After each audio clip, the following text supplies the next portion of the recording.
आधुनिक काव्यचेतनार मूर्त रूपकार गोपालकृष्ण रथ निजस्व शैली एवं मानववादी चिंता और चेतनार रूपकार भाव में पाठकीय श्रद्धा बेस अर्जन करिछंती।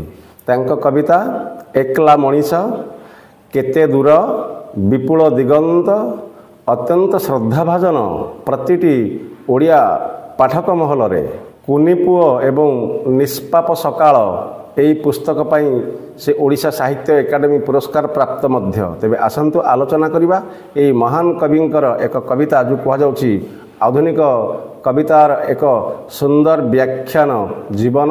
से जीवनवादी कवि जीवन को से नहीं से अनेक विश्लेषण करिसंती एवं तांक कलम रे जीवन किभଳି भाବରେ रूपायित होइछि आसंतु आलोचना करिबा।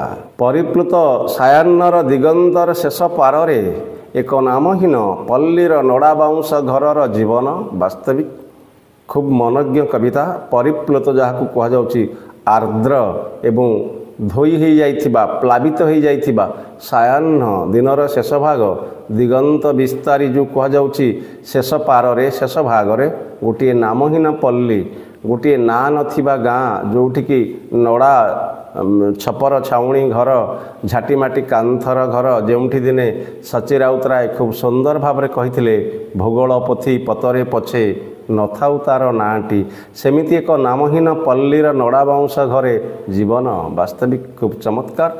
आउर मध्य से कहिसंती जीवन मो आंजुला को ओल्हेई आस, हे जीवन मो आंजुला को ओल्हेई आस, व्याप्त हो जाओ पुण्य तोया हुई मोते कोड़ेई निय तुम अनंत शिखता को।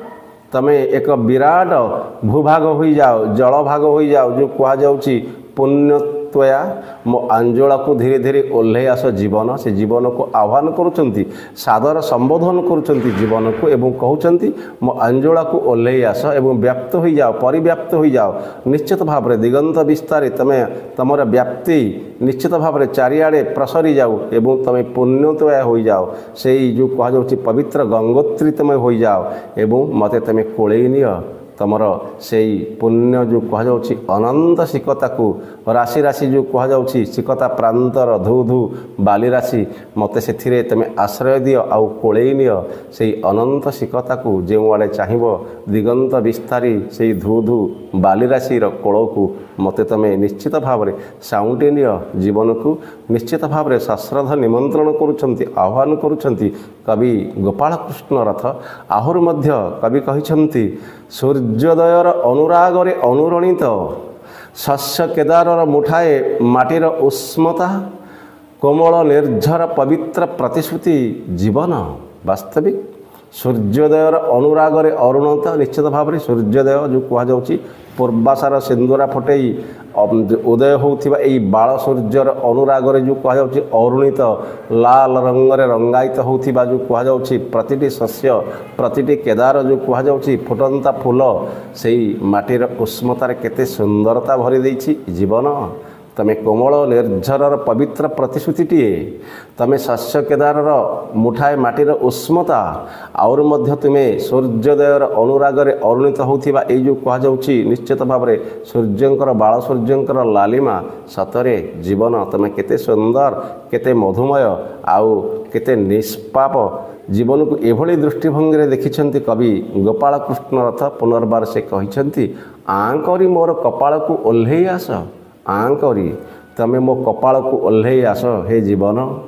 असीमर आह्वान को आवाहन करी तमे असीमर आह्वान को आवाहन कर विसर्जन केबे तुमे करिना विसर्जन करिबा केबे तुमर धर्म नुहे एवं तुमे असीम तुमे ससीम नुहे तुमे निश्चित भाव में सीमार आर पारे यह को आह्वान करी से मध्य आउरी कहउचंती आंकरी मोर कपाल को तुमे ओल्हेई आस एवं असीमर आह्वान को तुमे आवाहन करी उई उठु एक विशुद्ध सकाळ कवि जो व्यस्त आउ विव्रत जो सकाळ रे हिंसा नथिबो द्वेष नथिबो घृणा नथिबो परश्री कातरता नथिबो सेमिति एक विशुद्ध सकाळ जो पुण्यमय सकाळ जो कह जाउछि प्रतिटी सकाळ निश्चित भाव में मंगलमय हवा दरकार।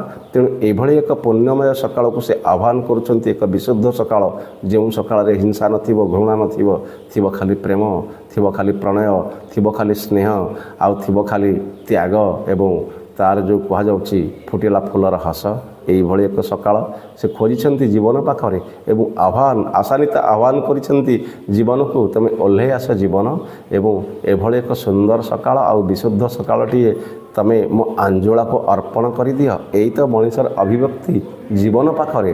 ବାସ୍ତବିକ ପରବର୍ତ୍ତୀ ପଦରେ ମଧ୍ୟ କବି କହୁଛନ୍ତି ଏବେ ମୋର ପ୍ରସ୍ତୁତି ସମାପ୍ତ, ଏବେ ମୋର ପ୍ରସ୍ତୁତି ସମାପ୍ତ, ଉଜ୍ଜ୍ୱଳ ଲୁହରେ ମୁଁ ଧୋଇ ଦେଇଛି ମୋର ହାତୀଦାନ୍ତର ଝର କଲମ। ବାସ୍ତବିକ ମୋର ସମସ୍ତ ପ୍ରସ୍ତୁତି ସରିଯାଇଛି ଜୀବନ ଏବଂ ମୋର ଯେଉଁ ଏଇ ଉଜ୍ଜ୍ୱଳ ତତଲା ଲୁହରେ ମୁଁ ଧୋଇ ଦେଇଛି ସମସ୍ତ ନିର୍ବିକାର ଯେଉଁ କୁହାଯାଉଛି ସମସ୍ତ ପାପ ତାପ ଦ୍ୱେଷ ମୁଁ ଏହାକୁ ଧୋଇ ଦେଇଛି। ଆଉ ମୋର ହାତୀଦାନ୍ତର ଯେଉଁ କୁହାଯାଉଛି ଝର କଲମ, ଯେଉଁ କଲମ ମନରେ ତୁମକୁ ରୂପାୟିତ କରିବାର ସ୍ୱପ୍ନ ମୁଁ ଅନେକ ଦିନରୁ ଆଙ୍କିଛି ଜୀବନ, ମୁଁ ଉଜ୍ଜ୍ୱଳ ଲୁହରେ ଏଇ ଝର କଲମକୁ ଧୋଇ ଦେଇଛି, ଯେଉଁ ଝର କଲମ ହାତୀଦାନ୍ତରେ ତିଆରି ହେଇଛି। ଆହୁରି ମଧ୍ୟ କହୁଛନ୍ତି ମୋର ତାରକସି କାମର ବିଷାଦ ଯୋଗ ସେ ତ ଦୀର୍ଘଶ୍ୱାସରେ ମୁଁ ଫୁଟାଇ ଦେଇଛି ଏବଂ ତାରକସି କାମ ଯେଉଁ କୁହାଯାଉଛି ଶୁଭ୍ର ମର୍ମର ଏଇ ତାରକସି କାମର ବିଷାଦ ଯୋଗକୁ ମଧ୍ୟ ମୁଁ ଶେଷ ଦୀର୍ଘଶ୍ୱାସରେ ଫୁଟାଇ ଦେଇଛି ଜୀବନର ସେପାରରେ ଜୀବନର ଆରପାରିରେ। ହେ ଜୀବନ ତୁମେ ତ ଦେଖିଛ, ତୁମେ ତ ଶୁଣିଛ, ତୁମ ପାଖରେ କୌଣସି କଥା ଅଦେୟ ନାହିଁ, ତୁମେ ନିଶ୍ଚିତ ଭାବରେ ପୂର୍ଣ୍ଣଦୟା ସଲିଳ ଭଳି ତୁମେ ପବିତ୍ର। ହେ ଜୀବନ ଯେତେ ପାରି ସେତେ ନାନା ରଙ୍ଗର ଫୁଲ ତୁମେ ଫୁଟାଇ ଦେଇପାର। ଦୀର୍ଘଶ୍ୱାସରେ ମୁଁ ଫୁଟାଇ ଦେଇଛି ଯେତେ ପାରି ସେତେ ନାନା ରଙ୍ଗର ଫୁଲ ଏଇ ଝର କଲମରେ ତୁମେ ଦେଇଥିବା ତୁମରି ପ୍ରଦତ୍ତ ଝର କଲମରେ ନିଶ୍ଚିତ ଭାବରେ ଏକ ସୁନ୍ଦର ସକାଳଟିଏ ମୁଁ ଆଙ୍କିଛି, ସଜଫୁଟା ଫୁଲଟିଏ ମୁଁ ତୋଳି ଦେଇଛି କଲମ ମୁନରେ ଚାହୁଁ ଚାହୁଁ ଜୀବନ କେବଳ ତୁମରି ପୂଜା ପାଇଁ, କେବଳ ତୁମରି ସ୍ମୃତିକୁ ସାଉଁଟି ରଖିବା ପାଇଁ।